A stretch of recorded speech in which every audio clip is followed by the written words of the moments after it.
কোনো ধরনের প্ল্যানিং ছাড়াই এত সুন্দর একটি দিন কাটালাম।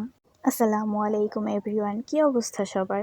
নিউ একটি ডেইলি ব্লগে সবাইকে ওয়েলকাম জানাচ্ছি। কে কোথা থেকে আজকের ভিডিওটি দেখছেন অবশ্যই কমেন্টে জানাবেন, আর ভিডিওটি ভালো লাগলে অবশ্যই একটা লাইক দিবেন। তো সকালে উঠেই আমরা প্ল্যানিং করলাম যে আজকে একটা ছোটোখাটো পিকনিকের আয়োজন করব। আর সেই কথা মতো আমরা বিকেলের দিকে বের হয়ে গেলাম বাজারের উদ্দেশ্যে। আমরা সবাই যেহেতু ফার্স্ট টাইম বাজারে গিয়েছিলাম, তো আমাদের বাজারের প্রতি অতটা আইডিয়া ছিল না। দেন বাজার করতে করতে বৃষ্টি চলে আসে, তো আমরা মুদির দোকানের কাছে দাঁড়ালাম। যেহেতু সবার সাথে প্রতিদিন দেখা হয় না, তো আমাদের অনেক কথা জমে থাকে, সেগুলোই বলছিলাম আর অনেক হাসাহাসি করছিলাম।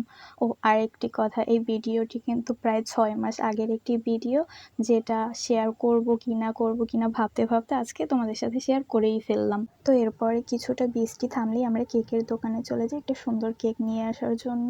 দেন বাসায় ফিরলাম, কিন্তু বাসায় ফিরে দেখি কারেন্ট নাই। তো ওই দিনটা আমাদের কারেন্ট ছাড়াই থাকতে হয়েছিল। একটু প্রবলেম হয়েছিল, বাট ব্যাপার না, এইটুকু আনন্দের জন্য তো এটুকু মানাই নেওয়াই যায়।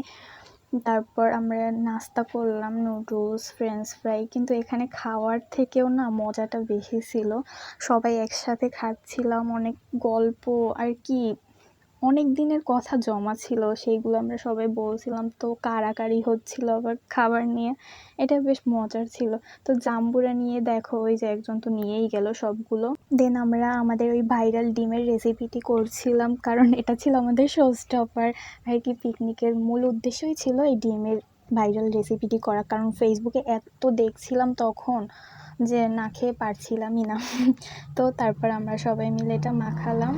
আমাদের কাছে তো বেশ ভালোই লাগছে, তোমরা ট্রাই করতে পারো, আশা করি তোমাদের কাছেও ভালো লাগবে। দেন আমরা রাতের খাবার যেমন খিচুড়িটা খেলাম, কিন্তু ওই সময় কোনো ক্লিপ নেওয়া হয়নি যেহেতু কারেন্ট ছিল না।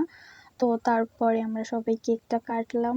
তো অন্ধকার, তো ভিডিও ক্লিপগুলো তেমন ভালো আসেনি, তো যা আসছে অতটুকুই তোমাদের সাথে শেয়ার করলাম। আর হ্যাঁ, আমাদের লাস্টে একটি পান ছিল। তো এভাবেই আমরা আমাদের দিনটি কাটালাম। তোমাদের এভাবে পিকনিকের কোনো ভালো মুহূর্ত থাকলে আমাদের সাথে শেয়ার করতে পারো, কমেন্টে অবশ্যই জানাবে।